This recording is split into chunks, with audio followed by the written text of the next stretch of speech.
I was charged for example 47 cases tu lah. let's take another example. No, let's stay that example. Politik. Ni mainan politik. Follow the paper trail. One of it ended at an ASB account, which is a personal account. Tak ada hal bro, memang tak ada hal bro. Memang tak ada hal bro. Memang tak ada hal. Yo, drive it on. Dato Wan Azmir, you've been a lawyer for how long? 18 years. 18 tahun. 18 tahun. Dah boleh masuk SPM dah kalau my degree tu. Yeah. So you are experienced. Which law do you practice? I practice all types of law, from criminal, civil accident case lah, patah tulang lah, medical negligence, defamation. So I do the whole works. Wow. 18 tahun.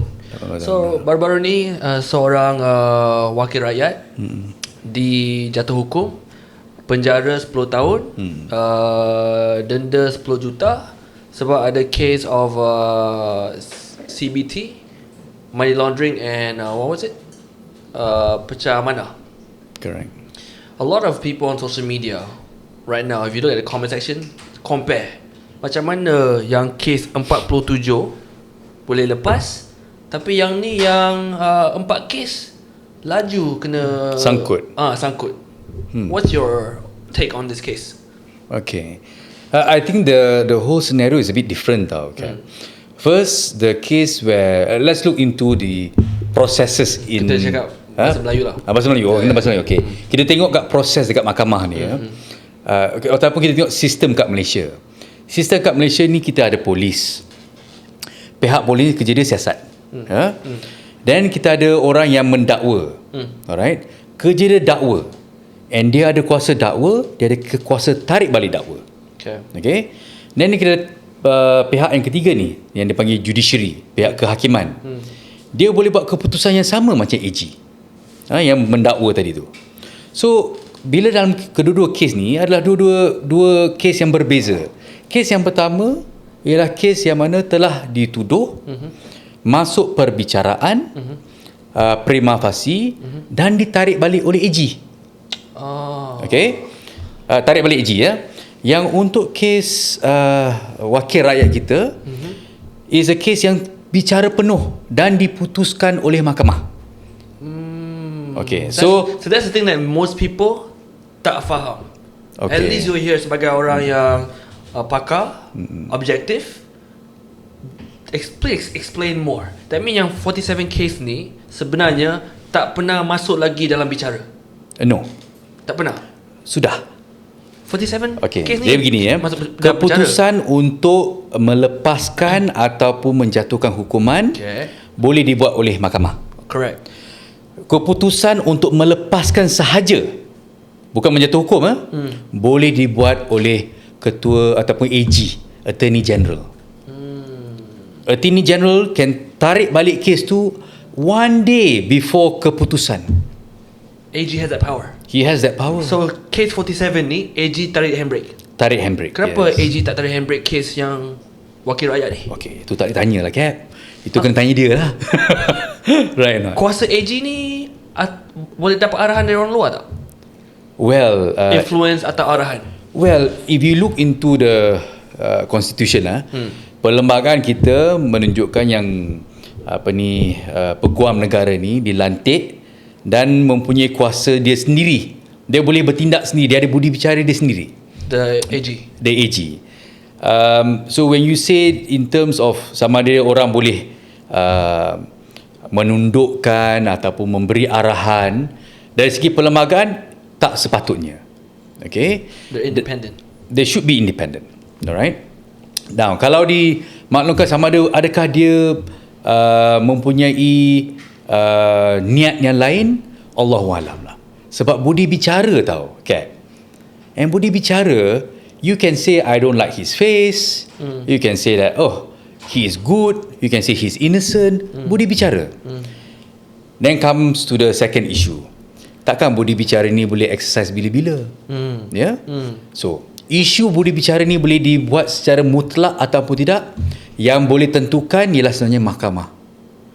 So selagi tidak not challenge The AG can do that Anytime. anytime. Isn't that like a very powerful position to be in? Of course, Dato', but it's fair for him to have it. because You see, dalam semua kes, ada kes-kes yang salah dituduh. Alright? Ada kes-kes yang mana ada orang dianiaya mungkin oleh pihak-pihak tertentu. Pengadu, menganiaya, menipu dalam laporan polis yang menyebabkan seorang tu dituduh. Alright? And later on is discovered bukan dia buat. and the AG has the authority to tarik the handbrake. Yes, because Cap, just imagine you're thinking of everyone who's guilty je dilepaskan. That's your thought process.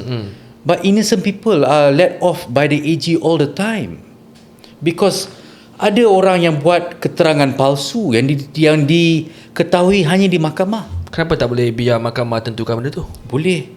Cap, berapa lama you nak duduk mahkamah? Memang sedap cakap tau. Well, let the court decide. You have never been in court. I mean, many people have not been in court. Sure. Yang you have this burden. Correct. That you can go to jail, you know. Correct.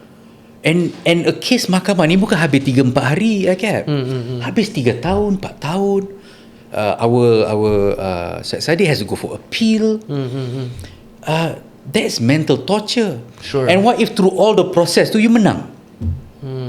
Katalah setiap proses appeal you menang semua. Does that not mean you were innocent? No.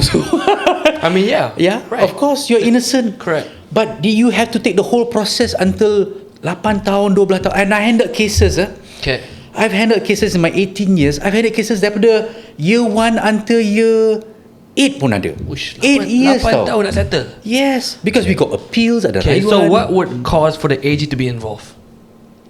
What would cause for the faham. AG? Ya, Alright. contoh. Okay, contoh. Case 47 ni AG got involved, tarik handbrake. Okay. Case yang wakil rakyat baru-baru ni AG was not involved. How did they decide when to get involved? Let me put myself in the shoes of the AG. Okay. A fair AG will do this. They are evidence, keterangan-keterangan yang membuktikan seorang tu salah. Siapa yang hantar ke AG? Siapa yang hantar benda tu ke AG? Doesn't matter. Anyone can do it. Anyone can do it. Okay. But usually it's done by the pengadu lah. Sorry, it's not nama. It's done by the accused lah. Okay. The accused will give, I was charged for example 47 cases tu lah. let's take another example. No, let's stay that example. 47 cases. Okay. You can't go there because the example I'm giving you. Let's say you are alleged to have raped a girl. Okay, fine. You alleged to have raped a girl. Do you know you're arrested on the spot? For rape, yes, betul. Alright. Tak kisahlah. You pakai serban apa semua, you get caught on the spot. Mana ada. Unless ada je yang pakai serban tak on the spot. Dato'. No, that's why there's an unless. Unless there is a glaring evidence that there's some gap that you should not do so. Okay. Alright. So in this case, let's say there is an allegation which turned out to be false. Okay. Do you want the person to just to go on through the process, kena tahan? Betul, tapi semua? I nak faham apa proses yang AG buat to determine whether it's true or false. Correct. Coming to that. Okay. So, let's say during that period of time of the alleged rape or whatever, the individual was not in the country. Sebagai contoh. Okay. Alright. The individual has an alibi that is proven that he was overseas, he was doing somewhere, he was somewhere else. Wouldn't you as an AG, after verifying that fact, lepaskan dia? Does AG have a panel or dia seorang aja decide? Well, he can decide on his own. He got his other teams that actually can look into it. Panel that study the evidence. Correct. Yeah. So AG has that power. He has that power. Yeah. So for the 47 case, AG got involved, handbrake sebab mungkin ada bukti Probably so. I mean, you if I were an AG, I would not withdraw a case if the evidence is glaring that you did it. You know? 47 Dato'. For me, Yeah. 47, 47 banyak. I've done banyak cases sangat. with more. I've done cases with 80 cases and I won. You know. But how long it took you to do that 47 case? How many 80 cases? It took me about 3 years. Oh. 3 years to settle and I won the case. Now after you won the case, lepas dah menang case tu, then rayuan tak dijalan. Katalah rayuan tak diteruskan. 3 tahun dekat dalam. Yeah. Yang mana all these keterangan-keterangan yang membuktikan you are innocent came out during the court. So if let's say lah something came out during the court yang nampak sangat you tak buat, Takkan you tak tarik handbrake? Takkan you nak biar juga dia So diteruskan? AG has that moral obligation to step in. Correct. Yes. So in the case of the latest Wakil Rakyat, have you studied the technical part of it? Okay. Can you explain to the public secara ringkas macam mana dia dijatuh hukum 7 tahun penjara, denda 10 juta, dan yang paling baru for all of us lah, pasal sebat tu. For me it's like, out of nowhere there's a sebat inside the hukuman. Can you explain to us what was the process for this to happen? Sure. First, I would not know how the judgment looks like yet. Sure, okay. Sebab what we know sekarang, apa yang kita tahu ni, hukuman telah diberikan terhadap wakil rakyat kita. Ya. Now, lepas satu pendapatan, which means you already tahu dia ni salah, you dah dapati dia bersalah, dan mahkamah kena jatuh hukuman. Now, dalam menjatuhkan hukuman, setiap section tu dia ada power dia. Dia tak boleh kalau you curi benda yang let's say lah you curi spare part motor. Spare part motor tu minimum 1 tahun. Minimum 1 tahun. Wow. Okay. Kalau you curi, jangan spare part motor lah, kalau you curi kerusi, tak 1 tahun. There's no mandatory. So every provision tu dia ada hukuman dia yang you kena. Okay, now the issue is, dalam hukuman dia bukan kata you kena setahun, you kena 7 tahun. Dia ada range. Alright. Dalam range ni, mahkamah tu kena tentukan what is good for you. Okay. And you have to understand, dalam kes ni ada 4 pertuduhan. Correct. So mahkamah telah jatuhkan 1 pertuduhan, 1 hukuman, 1 hukuman, 1 hukuman. Okay. Dalam setiap hukuman tu ada yang ada hukuman yang ada rotan. Okay. Which one was it? Do you know? Yeah, okay, let's go into it. Okay, let's go into it. Let's go. I'm just reading exactly. I pun tak tahu apa jadi ya. Okay. Let's see ya. Dia punya rotan kena kat. Oh, this is the one. This is what. Oh, here.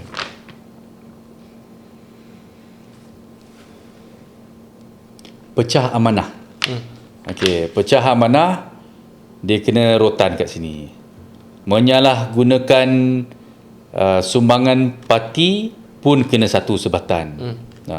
So dia kena 1 sebatan untuk 1 pertuduhan.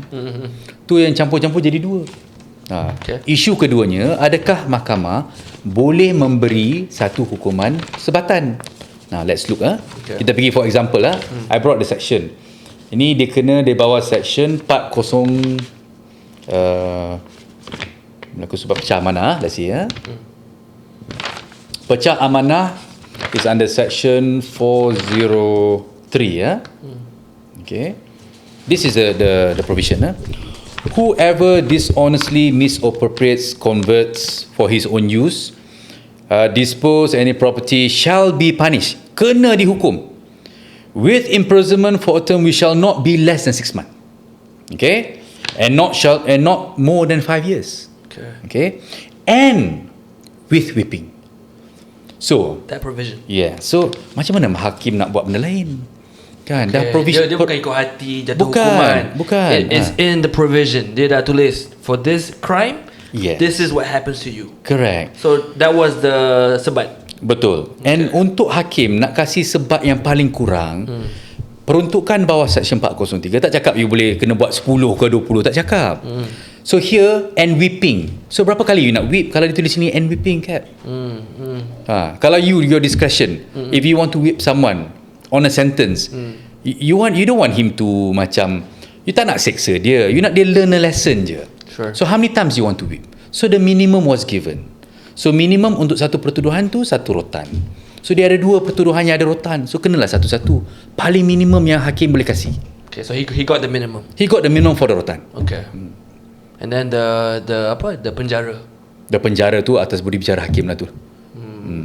So by law, when is this? I mean, even though dia orang rayu, by law, kalau contohlah kita orang biasa, kita dah jatuh hukuman penjara, sebat dan bayar denda. Kalau orang biasa, are we in handcuffs immediately? Kalau orang biasa, Anak faham flow dia. Sebab I tak silap apa yang I faham, apabila dah jatuh hukuman dekat mahkamah, by law, the guy is immediately put in handcuffs. Is this right or wrong? Okay. Is how to put it? It's right and wrong. Meaning? It's right and wrong. What's the procedure? It does happen.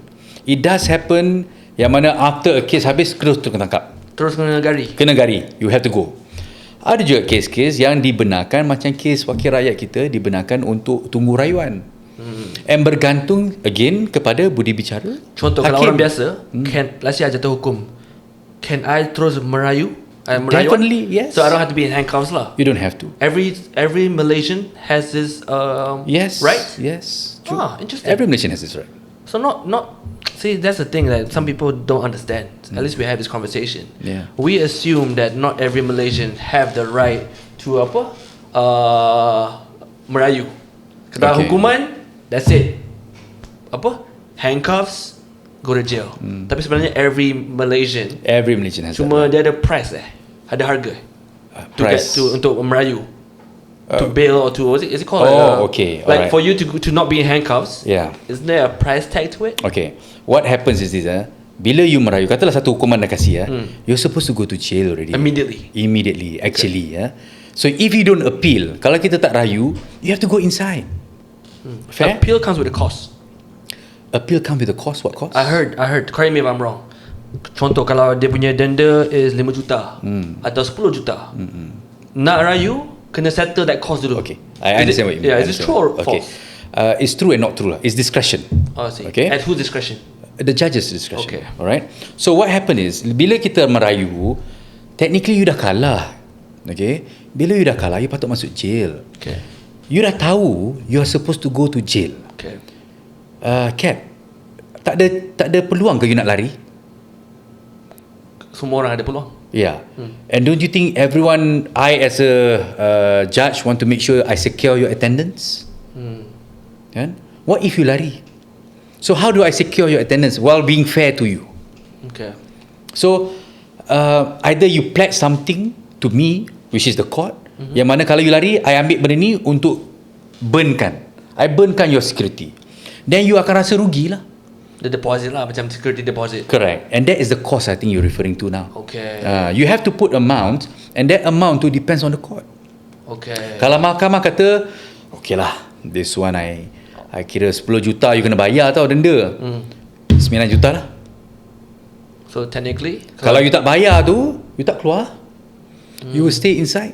Do we know for this case ada tak amount untuk rayuan? I'm not aware. I didn't see it in the papers. But that would be the flow for normal people lah. Betul, yeah. For everyone lah. For everyone. For everyone. For everyone. Yeah. So then you go in Malaysia, you have a professional, objective, the difference between 47 cases dengan case baru ni. As well as macam mana proses flow sekarang ni, the wakil rakyat have to merayu, betul tak? Yeah. How long is that process? I just want to know. Okay. That process also again depends on a few factors. Satu, kalau proses biasa untuk rayu, macam sebagai contoh kita dah bulan November. Dindong-dindong kita dah sampai Disember. Mahkamah pun nak bercuti juga. So dia ada kes-kes penundaan kes. So selepas ni dia ada kes sebutan kes dekat mahkamah rayuan, yang mana adalah pihak-pihak akan datang untuk uruskan dokumen-dokumen semua. So that process daripada tarikh hari ini sehingga tarikh penyelesaian can take from 8 months to a year to 2 years. Okay. That's considered quite fast lah kan? That's considered quite reasonable lah. Reasonable. But reasonable, if you are innocent, nothing's reasonable lah. You're one day inside pun and lah. apa beza mahkamah rayuan dengan mahkamah high court? Okay. Are there more judges or what's the difference? Mahkamah rayuan, nama pun rayuan. So dia punya kerja hakiki dia ialah untuk ambil rayuan daripada mahkamah rendah. So mahkamah tinggi is the highest court in the original start of any case. Dia ada mahkamah magistrate, session tinggi. It can only start here. Okay. So bila you dah start dekat mahkamah tinggi, kita akan buat rayuan dekat mahkamah rayuan. Mahkamah tinggi satu hakim. To be fair, you ada 3 hakim dekat mahkamah rayuan untuk buat keputusan. And 3 panel ni akan there is a rotation on who is going to sit as a judge. And if contoh kalau tak lepas dekat Mahkamah Rayuan, what's the next step? Next step is to go to Mahkamah Persekutuan. Is that the last one? The apex, yes. That's the apex. The apex. And at that mahkamah Ada 5 sana. 5 judges. 5 hakim, ya. And that's your last stand lah. Tak juga. Then we can have also benda ni yang dipanggil review. Okay. Review. Or we can go also like what our previous some politicians did, go and ask for a pardon. Royal pardon. So you have that process. Then habis. Now, assuming all this habis, Okay. tiba-tiba ada bukti baru keluar, katalah yang membuktikan kita ni tak bersalah. Okay. So you can go to court, undo the whole thing. You still can do it. Alright. But it's not an easy process. Correct. And or expensive. It's very expensive process. Well, I heard the whole flow. Kalau sampai level Mahkamah Rayuan, sampai federal level, Yeah. the price tag is a bomb. Yeah, I think peace and justice is not cheap. Yeah. So if you want to maintain peace or cause havoc, it's going to be expensive. You gotta pay the price. You got to pay the price, yeah. Dato, before we wrap up, thank you for your time. Sure, But thanks. secara ringkas, there's a lot of conversations on social media. Wartawan pun cerita macam-macam. There's one that says the reason why he was found guilty is because the money trail. Cara duit tu moved. Akhirnya, some of it went to his ASB account. Is that really why? I mean, there was no involvement by third force lah. I just want to get it clear. Kerana ramai orang kat luar sana fikir ada gangguan politik. Ni mainan politik. Yeah. Sebab tu lah dia kena hukuman guilty. Yeah. Tapi based on a lot of comment section from even some lawyers, I see some lawyers giving comments on social media. They just say, Caprice, follow the money, follow the paper trail. One of it ended at an ASB account, which is a personal account. Yeah. Is that one of the reasons why? I can't say because I've not seen the judgment. However, we take it as rhetoric as hypothetical. Okay. As hypothetical, you're right. There must be a paper trail. Now, I'm not sure how this paper trail went. Tapi there must be a connection. Dalam kes ni 1 juta hilang. Masuk akaun berapa, Cap? Masuk akaun berapa? 120 dengan berapa? 40 I forgot. Yeah. It's less than 1 million. Okay. So if I were the lawyer, what can happen actually? What could have actually happened? 1 million hilang. Masuk akaun 120. Is this the same money? Correct. How do you argue it's the same money? That's one. Secondly, if it is the same money, yes, you patut kena lah. If it's not the same money, You must then prove it. you must actually be released. Fair? Correct. If it was money, first of all, is it taking out duit daripada sini ke masuk your account, is it wrong? That's an issue. Okay. If it's not wrong, also there's no issue. Alright? But if it's wrong, did it happen?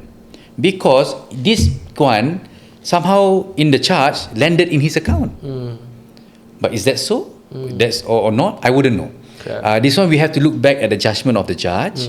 And to be fair, all the comments now tanpa tengok penghakiman tu not fair tau. Orang baca headline and komen macam-macam. So that's why I wanted today to bring a professional, orang pakar. Yeah. 18 years as a lawyer. So that's why we wanted you to come here tonight. Just quickly lay down the foundation sebenarnya before you guys comment. You must actually faham the technical details. I think people should start commenting once the judgment is out. When does it come out officially? It should come out actually when we are addressing a big figure. Selalunya dah sedia. Okay, but you can't get a copy. But it's public records. It's public records. It's just that how are you going to get the public records? Okay, if you do a search, who's going to help you? Wartawan tak ada access ke benda ni? I don't see how they can get it lah. Technically, although it's public records. Faham. So how it is going to be done is probably Syed Saddiq later on. Once he appeals, he gets his judgment, and that's his judgment. Probably he will show everyone that this is how I was convicted and why. And I think that's the best time for everyone to comment. Sekarang ni, Kev,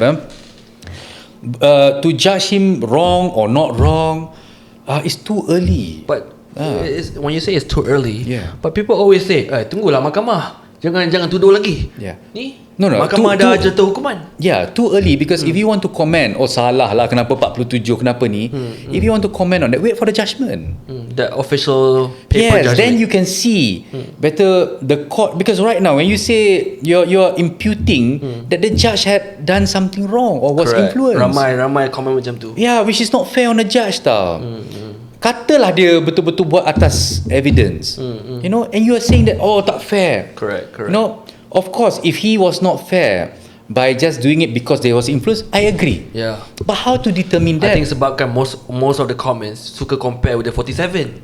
Itu adalah satu punca ramai marah, keliru, sedih, kecewa. Because they immediately compare with 47. Tapi sudah jelas, Datuk sudah jelaskan, actually 47 tu special case about AG yang tarik handbrake. Correct.